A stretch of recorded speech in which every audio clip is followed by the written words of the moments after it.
Hi, in this video I'm talking you through hands, leg, opposite blocks.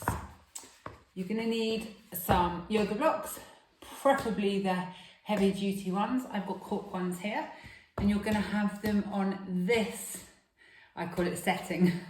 So you're not having it on that one. You can, if you want, if you find this way too much, you can go down to that one. If you have any issues with your lumbar spine or your pelvis and it aggravates it, do not do this. Go into a prone position like that.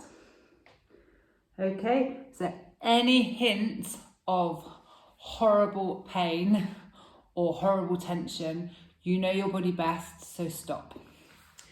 So we are going to have one set like this. That's going to be where your hand goes, and one set like this for where your knee, your quad goes. Okay, so it takes a little while for you to get your nice position, and just make sure that your leg isn't your knee wants to be, your kneecap wants to be facing straight down on the floor here. It might feel really weird to start with. This exercise is amazing if you have any counter rotation. So that is if you have your hips, your pelvis going one way and your rib cage and shoulders going the other way. It's going to really, literally just wring that out. So a few cues. Make sure that you get set up nicely and your knee you're not rotating out like that. Okay, knee directly down. Get yourself in a really nice position. Same goes for your arm as well. Don't want it going like that. You don't want to be skew with. Okay, so you are going to, I normally tend to go for the fleshy inside bit of my, this bit here. I normally tend to make sure that is facing inwards. That means you're not rotating outwards and you're not rotating like that. Okay, now, it's going to be in my way of my head. You need to nicely relax down your head. And the aim of the game is to, for the video, I'm going to have my head up because obviously you're going to hear all a muffled voice going. The aim of the exercise is to get your pelvis, which is, think of the bony bits, your bony hips. You can feel them if you lie like this. The aim of the game is to get both of those nicely flat on the floor. It might take you some time. Okay, so you're remembering to really deep breathe. Now the leg that you have got up on the block, the knee, this side of your pelvis, that is in anterior tilt. And the back one is a posterior tilt, slight posterior tilt. And you are extending your hips here. That might be why you can't, it feels a bit alien to you. Now this position that you're in now, with one of your hips, well, basically the whole of this leg extended and the other one flat on the floor, this is how you move, or you should move, if you're walking correctly, if everything is doing everything that it should. This is the gait cycle in static. Okay, so we're nicely relaxing off. Now I would suggest holding each side until you feel the bony bit of your hip. Obviously the left one that I'm doing at the moment, the left side, is not being raised. So that is going to be on the ground, hopefully.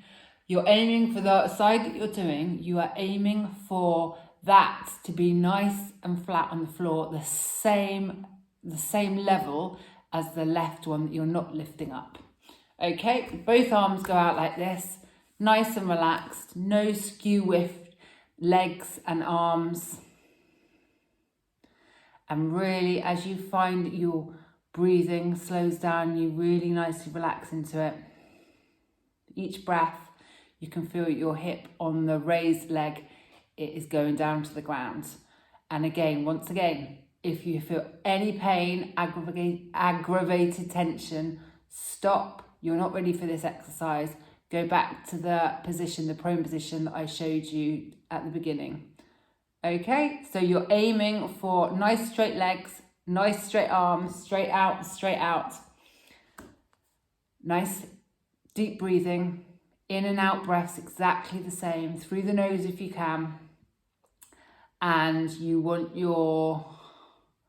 the aim of this exercise is to get your hip bones both centered on the mat, exactly the same balance. We're going to swap over now. And I'm going to show you from this way so that you can see. So swap the blocks. Oops.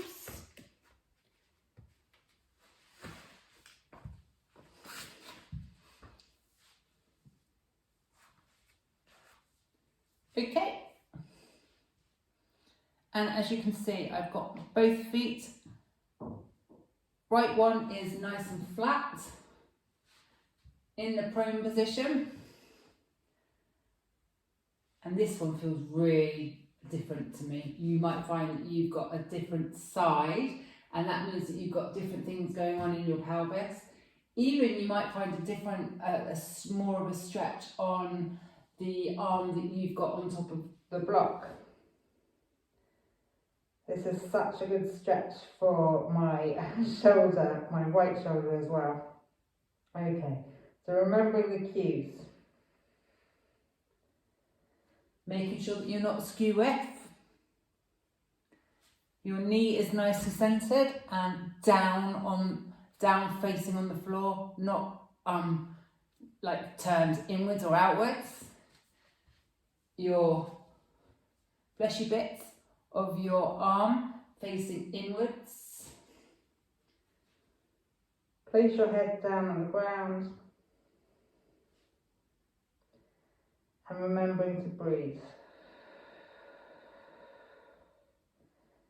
Sending that breath all the way through, all the way down. I like to think that I'm filling my back up, my lower back. Each breath, you'll find that you have... I'm actually just going to move this a little bit more because that doesn't feel good to me. That feels like it's in the wrong place. Right, that is definitely in the right place now.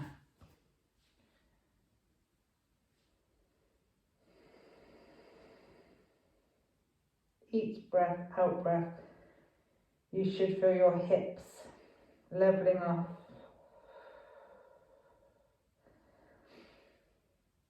Anybody who has an anterior tilted pelvis, this is a great one, or it should be a great one for you. And anybody with a sticky pelvis, that's where your pelvis is doing something different each side.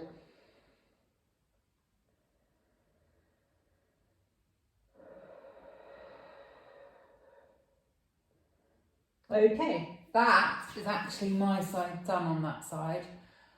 So it's not really a timed exercise this, it's how long it takes you to get your hip bones, which are here, your hip bones, they need to be really nicely centered on the mat, exactly the same. As somebody's pointed out to me before, you should really imagine these to be headlights, the same as your knees in this exercise and your feet. They need to be all pointed down and pinned to the ground for your hips, that is. Knees and your feet need to be nicely centered as well. So it's hand, leg, opposite blocks.